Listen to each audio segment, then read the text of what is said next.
Hello, my friends. Welcome back to Hidden Stories Hub, the place where history's greatest secrets come alive. I'm so glad you're here with me today. Pull up a chair, take a slow breath, and let yourself be still for just a moment. Because today, we are not just learning English. Today, we are traveling back 2,300 years to discover one of the most extraordinary lives ever lived. I want you to imagine something. You are 20 years old. You are standing at the edge of a great sea. Behind you, your home, your family, everything you have ever known. Ahead of you, the most powerful empire on Earth. Millions of people, vast armies, hundreds of years of history. Every enemy who challenged this empire was crushed and sent home in defeat. But you are not afraid. You look at the wide water, and you say, quietly, calmly, with complete confidence, I am going, and I am not stopping until I have won. Who was this young man? His name was Alexander, and this is his hidden story.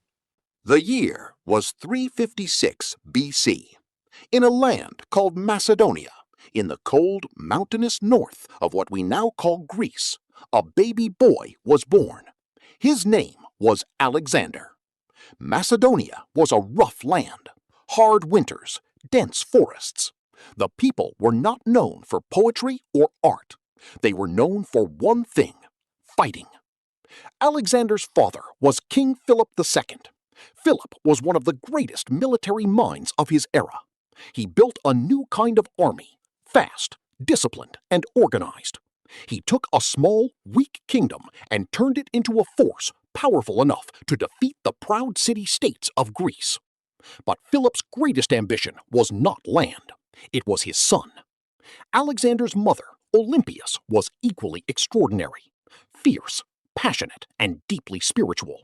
She believed with her entire heart that her son was destined for something the world had never seen. She told him this constantly. And Alexander believed her. Even as a small child, he was different. While other boys played games, Alexander studied strategy. When his father won a great military victory, the people celebrated, but young Alexander did not smile. Instead, he turned to his friends and said, "My father is going to win everything. There will be nothing left for me to conquer."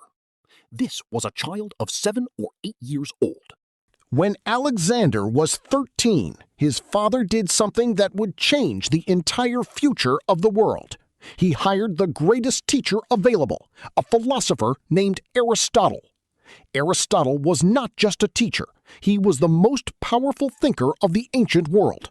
He taught Alexander science, medicine, mathematics, geography, and literature. But above all, he gave Alexander something that never left him, a deep and genuine love of learning.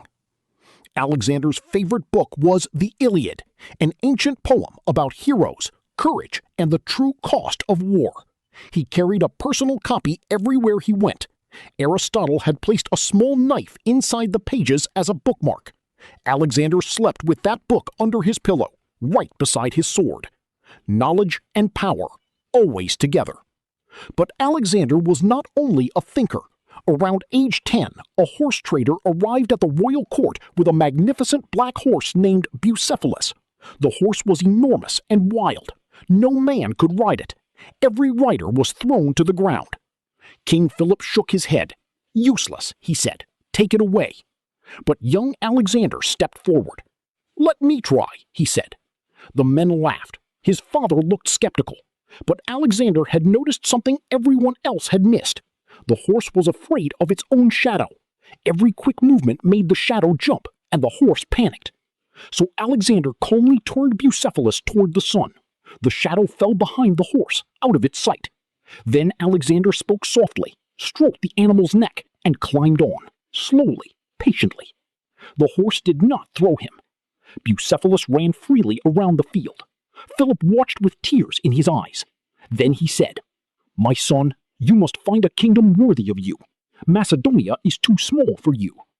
That horse carried Alexander through his greatest victories for over 20 years.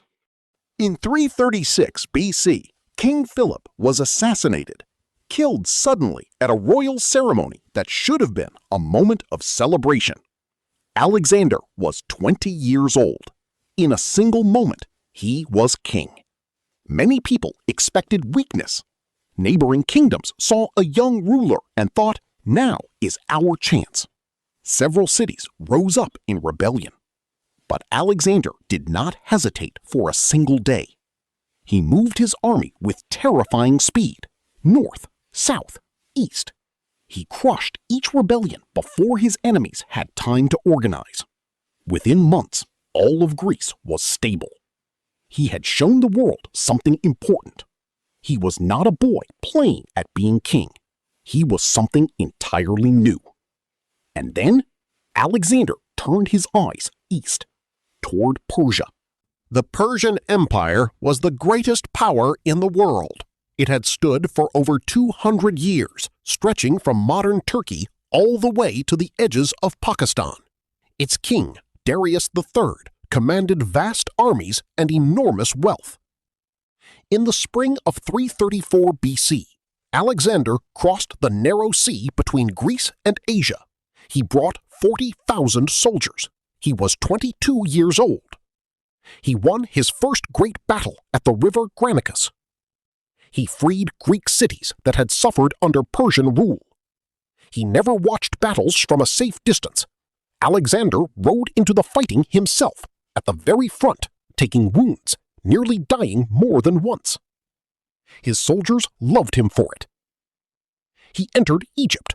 The people welcomed him as a liberator, someone who sets them free, and made him their pharaoh. Moved by Egypt's ancient culture, Alexander built a city at the mouth of the great Nile River. He called it Alexandria. That city still exists today, over 2,000 years later, still carrying his name. Then came the final confrontation at a place called Gaugamela in modern Iraq. Darius had assembled an army far larger than Alexander's. Alexander was heavily outnumbered. But Alexander had studied the battlefield carefully. He found the one weak point in the Persian formation, and at exactly the right moment, he drove his cavalry directly through it. The Persian line collapsed. Darius fled. The greatest empire in the ancient world had fallen. Alexander was not yet 40 years old. But for Alexander, this was not an ending. It was just another beginning. He pushed further east, through Afghanistan, across Central Asia, over the great Hindu Kush mountains, into lands the Greeks had barely heard of. His soldiers had been fighting for 7, 8 years. They were far from home. They had walked and bled across 15,000 kilometers of difficult, unknown land. At a river in India called the Hydaspes, Alexander fought one of his hardest battles against a great king named Porus, who used enormous war elephants as weapons of war. But Alexander found a way through. After the victory, Alexander looked east again. He believed the edge of the world, the great Eastern Ocean, was just beyond the next river. He wanted to reach it. But his soldiers refused. They sat down. They would not march. For the first time in his life, Alexander faced something he could not defeat. Not an enemy on a battlefield, but the exhaustion of the men who loved him. Men who had given everything. For 3 days, Alexander appealed to them. He spoke of courage, glory, and the greatness that waited just ahead. But the men did not move. And Alexander, for the first time, gave an order he never thought he would give. Turn back. The journey home was long and painful. Many were lost to illness and the heat of unknown deserts. And Alexander himself, the man who had survived arrows, spears, and the chaos of 100 battles, fell sick. In the year 323 BC, in the magnificent city of Babylon, a sudden fever came. It grew worse each day. For 10 days, his soldiers and generals came to his bedside in long, silent lines. to see their king one last time. Many of them were weeping. On the 10th day, Alexander died. He was 32 years old. When his generals asked who should inherit his empire, Alexander whispered 3 words: "The strongest one." His empire broke apart. His generals divided the land and fought wars over the pieces. But there was one thing they could not divide: his legacy. Alexander had carried the Greek language, Greek philosophy, and Greek ways of thinking across a vast world, from Greece to the borders of India. The city of Alexandria became the greatest center of knowledge in the ancient world. Its famous library held more written wisdom than any place before it. For hundreds of years after his death, Greek remained the common language of learning, science, and trade across the entire world he had crossed.